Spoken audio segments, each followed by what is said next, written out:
ದೋಸ್ತಾನ ಆರಾಮ್ ಬಾ. ಒಂದಕ್ಷರ ಮಾತಾಡ್ದೆ ಏನ್ ಮಾತಾಡ್ತಾ ಇದ್ಯಾ? ಆಡ್ಗೆಲ್ಲ ಕದ್ದು ನಿನಗೆ ಯೋಗ್ಯತೆ ಇಲ್ಲ. ತಾಯ್ತ ಕಟ್ಟಿಸ್ತೇನೆ ಅಂದವರಲ್ಲ ಹೋಗ್ತಾರೆ. ಟಿವಿನಲ್ಲಿ ಗೇಮ್ ನೋಡ್ಕೊಂಡ್ ಬಂದವ್ರದೆಲ್ಲ ಇದೇ ಕತೆ. ನೀ ಸಾಚಾ ತರ ಬಂದ್ ಮಾತಾಡ್ತಾ ಇದ್ಯಾ? ನಿನ್ ಸಾಚಾ ಆಡ್ಗಳು ನಾನು ನೋಡ್ಕೊಂಡೆ ಬಂದು ನಾನು ಕುತ್ಕೋ. ಹಾಯ್ ಹಲೋ ನಮಸ್ಕಾರ. ಸ್ಮಾರ್ಟ್ ಸ್ಕ್ರೀನ್ ಯೂಟ್ಯೂಬ್ ಚಾನಲ್ಗೆ ಸ್ವಾಗತ. ನಾನು ಶ್ವೇತಾ ಕಲ್ಕಣಿ. ಬಿಗ್ ಬಾಸ್ ಮನೆಯಲ್ಲಿ ಎಷ್ಟಾದ್ರೂ ಕಿರ್ಚು, ಎಷ್ಟಾದ್ರೂ ಸಿಟ್ಟನ್ನ ಹೊರಹಾಕು, ವಾದ ಮಾಡು, ಆದ್ರೆ ಮ್ಯಾನ್ ಹ್ಯಾಂಡ್ಲಿಂಗ್ ಅಂದ್ರೆ ಮೈಕೈ ಮುಟ್ಟಿ ಹೊಡೆದಾಡಿದ್ರೆ ಬಿಗ್ ಬಾಸ್ ಮನೆಯಲ್ಲಿ ಯಾವುದೇ ನಾಮಿನೇಷನ್ ಎಲಿಮಿನೇಷನ್ ಅಂತ ಕೂರದೆ ಸ್ಪರ್ಧಿಗಳನ್ನ ಹೊರಕಳಿಸ್ಬಿಡ್ತಾರೆ ಅನ್ನೋದು ಸ್ಪರ್ಧಿಗಳಿಗೆ ಗೊತ್ತಿರೋ ವಿಚಾರ.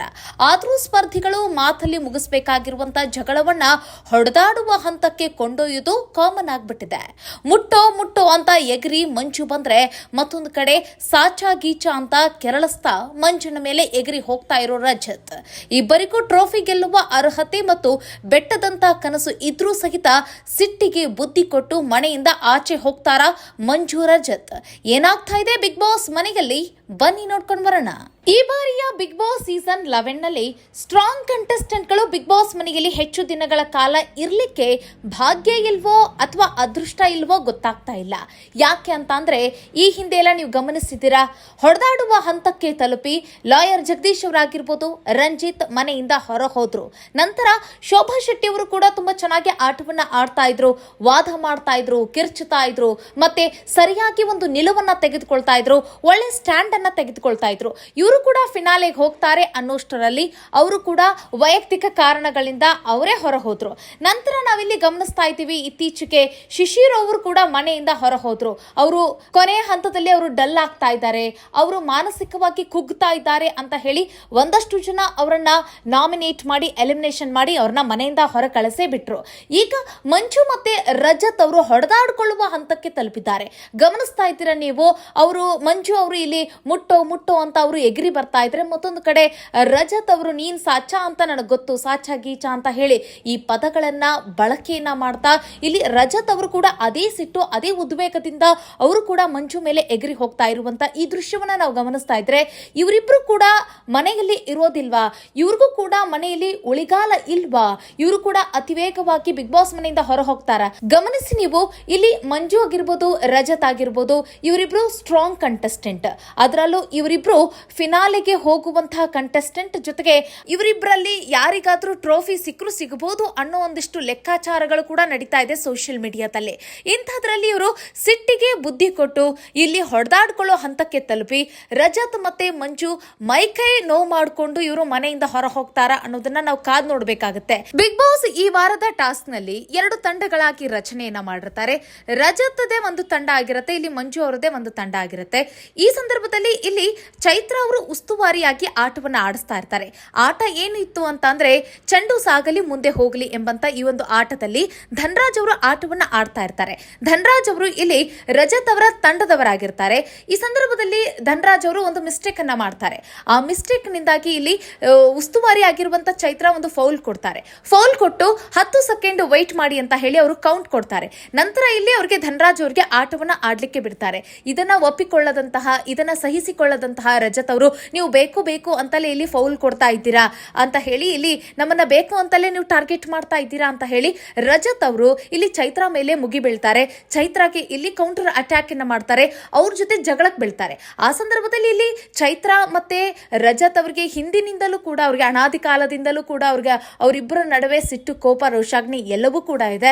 ಈ ಸಂದರ್ಭದಲ್ಲಿ ಇವರಿಬ್ರು ಎದುರಾಳಿ ತಂಡದವರ ಆಗಿರೋ ಕಾರಣಕ್ಕಾಗಿ ಇನ್ನಷ್ಟು ಸಿಟ್ಟನ್ನ ಹೊರಹಾಕಿದ್ರು, ಇನ್ನಷ್ಟು ಕೋಪವನ್ನ ಕೂಡ ಮಾಡಿಕೊಂಡ್ರು. ಮತ್ತೆ ಅವರವರ ನಿಲುವನ್ನ ಇಬ್ರು ಕೂಡ ಒಬ್ರಿಗೊಬ್ರು ಒಪ್ಪಿಕೊಳ್ಳದಂತಹ ಮಟ್ಟಿಗೆ ಇವರು ತಲುಪಿದ್ರು. ಒಂದಷ್ಟು ಜಗಳಗಳು ಆದ್ವು. ಆದ್ರೆ ಇಲ್ಲಿ ಇವರಿಬ್ಬರ ಜಗಳ ಅಂತಹ ವಿಕೋಪಕ್ಕೆ ಹೋಗ್ಲಿಲ್ಲ. ಆದ್ರೆ ಇಲ್ಲಿ ಮಂಜು ಮತ್ತೆ ರಜತ್ ಅವರ ಜಗಳವೇ ಇಲ್ಲಿ ವಿಕೋಪಕ್ಕೆ ಹೋಯ್ತು. ಚೈತ್ರ ಮತ್ತು ರಜತ್ ನಡುವೆ ಜಗಳ ಆಗ್ತಾ ಇರುವಂತಹ ಸಂದರ್ಭದಲ್ಲಿ ಇಬ್ಬರ ನಡುವೆ ವಾದ ವಿವಾದಗಳು ಶುರುವಾಗುತ್ತೆ. ಆ ಸಂದರ್ಭದಲ್ಲಿ ಇಲ್ಲಿ ಬಾಯಿನ ಹರಿಬಿಡ್ತಾ ಇರುವಂತಹ ರಜತ್ ಅವರು ಅಲ್ಲಿ ಚೈತ್ರಾಳ ತಂಡದ ಕುರಿತಾಗಿ ಒಂದಷ್ಟು ಮಾತುಗಳನ್ನ ಆಡ್ತಾ ಮಾಡ್ತಾರೆ. ಆ ಸಂದರ್ಭದಲ್ಲಿ ತಂಡದಲ್ಲಿರುವಂತಹ ಮಂಜು ಅವರು ಇಲ್ಲಿ ಕೆರಳುತ್ತಾರೆ. ಹೇಗೆ ಅಂತ ಅಂದ್ರೆ ಇವರು 50 ದಿನಗಳ ಕಾಲ ಟಿವಿಯಲ್ಲಿ ನೋಡ್ಕೊಂಡು ಬಂದು 50 ದಿನಗಳ ನಂತರ ಇವರು ವೈಲ್ಡ್ ಕಾರ್ಡ್ ಮೂಲಕ ಎಂಟ್ರಿ ಕೊಟ್ಟು ಇಲ್ಲಿ ಈ ರೀತಿಯಾಗಿ ಆಟವನ್ನ ಆಡ್ತಾ ಇದ್ದಾರೆ. ಈ ರೀತಿ ಎಲ್ರಿಗೂ ಆಟ ಆಡಕ್ ಬರುತ್ತೆ.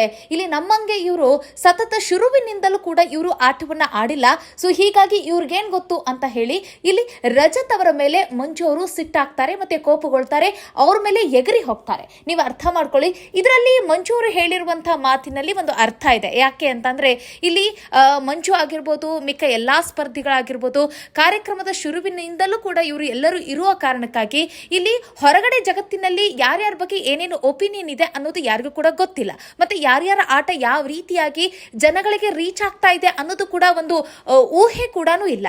ಸೊ ಇವರೆಲ್ಲರೂ ಕೂಡ ಬ್ಲೈಂಡ್ ಆಗಿ ಆಟ ಆಡ್ತಾ ಇರುವಂತಹ ಹಿನ್ನೆಲೆಯಲ್ಲಿ ಇಲ್ಲಿ 50 ದಿನಗಳ ನಂತರ ವೈಲ್ಡ್ ಕಾರ್ಡ್ ಮೂಲಕ ರಜತ್ ಅವರು ಬಂದಿರುವ ಕಾರಣಕ್ಕಾಗಿ ಅಂದ್ರೆ ಇಲ್ಲಿ ರಜತ್ ಅವರಿಗೆ ಎಲ್ಲವೂ ಕೂಡ ಗೊತ್ತು, ಯಾರ್ಯಾರ ಬಗ್ಗೆ ಯಾವ್ಯಾವ ರೀತಿಯಾದಂತಹ ಒಪಿನಿಯನ್ ಇದೆ, ಯಾರನ್ನ ಜನ ಹೆಚ್ಚಾಗಿ ಇಷ್ಟಪಡ್ತಾ ಇದ್ದಾರೆ, ಯಾರು ಗೆದ್ರು ಗೆಲ್ಲಬಹುದು ಅನ್ನುವಂತ ಒಂದಿಷ್ಟು ಅನಲೈಸ್ ಇಲ್ಲಿ ರಜತ್ ಅವರಿಗೆ ಗೊತ್ತಿದೆ.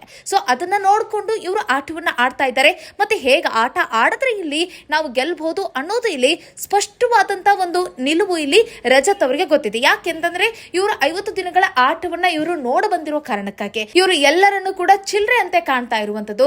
ಮತ್ತೆ ಎಲ್ರಿಗೂ ಕೂಡ ಇವರು ಡಾಮಿನೇಟ್ ಮಾಡಿ ಇವರು ಮಾತನಾಡ್ತಾ ಇರುವಂತಹ ರೀತಿಗೆ ಇಲ್ಲಿ ರೊಚ್ಚಿಗೆದ್ದಿರುವಂತಹ ಮಂಜು ಅವರು ಅವ್ರ ಮೇಲೆ ಸಿಟ್ಟಾಗಿರೋದು ಅಷ್ಟೇ ಅಲ್ಲದೆ ಅವರನ್ನ ಹೊಡೆಯೋಕ್ಕೂ ಕೂಡ ಹೋಗ್ತಾರೆ. ಅದಕ್ಕೂ ಮುಂಚೆ ಇಲ್ಲಿ ಏನು ಅಂತಂದ್ರೆ ಫಸ್ಟ್ ಯಾರಾದ್ರೂ ಅಟ್ಯಾಕ್ ಮಾಡಬೇಕು, ಯಾರಾದ್ರೂ ಮುಟ್ಟಬೇಕು, ಹೊಡಿಬೇಕು. ತದನಂತರ ಇಲ್ಲಿ ಇವರು ಏನಾದ್ರೂ ಹೊಡೆದಾಟಕ್ಕೆ ಇಳಿದ್ರೆ ಇಲ್ಲಿ ಯಾರ್ದು ತಪ್ಪು ಅಂತ ಬಂದಾಗ ಫಸ್ಟ್ ಮುಟ್ಟದವ್ರದೇ ತಪ್ಪಾಗಿರುತ್ತೆ. ಸೊ ಇಲ್ಲಿ ಮಂಜು ಅವರು ಆ ಒಂದು ಸೂಕ್ಷ್ಮವನ್ನ ಅರ್ಥಕೊಂಡು ಮುಟ್ಟೋ ಅಂತ ಹೇಳಿ ರಜತ್ ಮೇಲೆ ಎಗರಿ ಹೋಗ್ತಾರೆ. ಆ ಸಂದರ್ಭದಲ್ಲಿ ಇಲ್ಲಿ ರಜತ್ ಅವರು ನೀನೇನ್ ಸಾಚಾನ ಅಂತ ಹೇಳಿ ಅವರು ಕೂಡ ಇಲ್ಲಿ ತಿರುಗಿ ಬಿದ್ದು ಮಂಜು ವಿರುದ್ಧ ಅವರು ಕೂಡ ಕೆರಳುತ್ತಾರೆ. ಅವರ ಮೇಲೆ ಇವರು ಎಗರಿ ಹೋಗ್ತಾರೆ. ಆದ್ರೆ ಇವರಿಬ್ರು ಕೂಡ ಮೈಕೈನ ಮುಟ್ಟಿಲ್ಲ, ಹೊಡೆದಾಡಿಲ್ಲ. ಬಟ್ ಪ್ರೋಮೋದಲ್ಲಿ ಇವರಿಬ್ಬರ ಆ ರೋಷಾಗ್ನಿನ ನೋಡ್ತಾ ಇದ್ರೆ ಇನ್ನೇನು ಹೊಡೆದಾಟ ಆಗೇ ಬಿಡುತ್ತೆ ಅನ್ನೋ ಮಟ್ಟಿಗಿದೆ. ಆದ್ರೆ ಬಿಗ್ ಬಾಸ್ ನ ತಂಡ ಇವರೆಲ್ಲರನ್ನು ಕೂಡ ಕಾಯ್ತಾ ಇರುತ್ತೆ. ಒಂದು ವೇಳೆ ಏನಾದ್ರೂ ಅತಿಯಾಗಿ ಮ್ಯಾನ್ ಹ್ಯಾಂಡ್ಲಿಂಗ್ ಏನಾದ್ರೂ ಆದ್ರೆ ಹೊಡೆದಾಡ್ಕೊಳ್ಳೋ ಮಟ್ಟಿಗೆ ಹೋಗ್ಬಿಟ್ರೆ ಅಲ್ಲಿ ಪ್ರೊಟೆಕ್ಷನ್ಗೆ ಅಂತ ಹೇಳಿ ಜನ ಇರ್ತಾರೆ. ಸೊ ಅವ್ರು ಬಂದು ಇವರನ್ನ ಕಾಪಾಡ್ತಾರೆ, ಜಗಳನ ಬಗೆಹರಿಸ್ತಾರೆ, ಅದರಲ್ಲಿ ಯಾವುದೇ ರೀತಿಯಾದಂತ ಡೌಟ್ ಇಲ್ಲ. ಬಟ್ ಅದಕ್ಕೂ ಮುಂಚೆ ಇವರು ಯಾರು ಫಸ್ಟ್ ಮ್ಯಾನ್ ಹ್ಯಾಂಡ್ಲಿಂಗ್ ಮಾಡ್ಲಿಕ್ಕೆ ಮುಂದಾಗ್ತಾರೆ.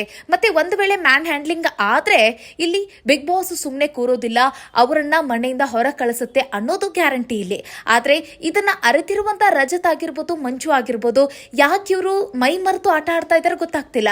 ಒಂದು ವೇಳೆಯಲ್ಲಿ ಇದು ರಜತ್ ಅವರ ಸ್ಟ್ರಾಟರ್ಜಿ ಆಗಿದ್ರೆ ಸ್ಪರ್ಧಿಗಳನ್ನ ಕೆರಳಿಸಿ ಅವರನ್ನ ಹೊಡೆಯೋ ಮಟ್ಟಕ್ಕೆ ಅವರನ್ನ ತೆಗೆದುಕೊಂಡು ಹೋಗಿ ಒಂದು ವೇಳೆ ರಜತ್ ಮೇಲೆ ಯಾರಾದ್ರೂ ಕೈ ಮಾಡುವಂತ ಹಂತಕ್ಕೆ ಅವರು ತಲುಪಿದ್ರೆ ಅವರು ಮನೆಯಿಂದ ನೇರವಾಗಿ ಹೊರ ಹೋಗ್ತಾರೆ.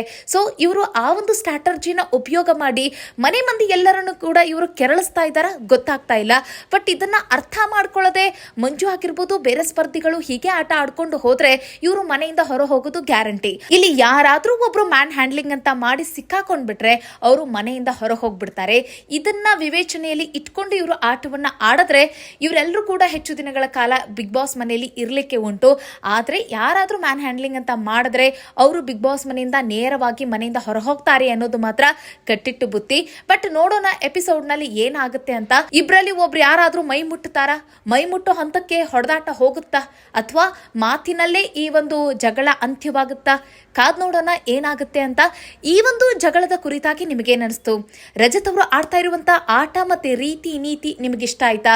ಒಂದ್ ವೇಳೆ ಇಲ್ಲಿ ಮಂಜು ಅವರು ರಜತ್ ಅವರನ್ನ ಕೆರಳಿಸ್ತಾ ಇದ್ದಾರಾ ಅಥವಾ ಮಂಜು ಅವರನ್ನ ಇಲ್ಲಿ ರಜತ್ ಕೆರಳಿಸ್ತಾ ಇದ್ದಾರಾ ಗೊತ್ತಾಗ್ತಾ ಇಲ್ಲ. ಇದ್ರ ಬಗ್ಗೆ ನೀವೇನ್ ಹೇಳ್ತೀರಿ ಕಾಮೆಂಟ್ ಮಾಡೋದನ್ನ ಮರಿಬೇಡಿ. ಮುಂದಿನ ವಿಡಿಯೋದಲ್ಲಿ ಮತ್ತೊಂದು ವಿಚಾರದೊಂದಿಗೆ ಸಿಗೋಣ. ನಮಸ್ಕಾರ.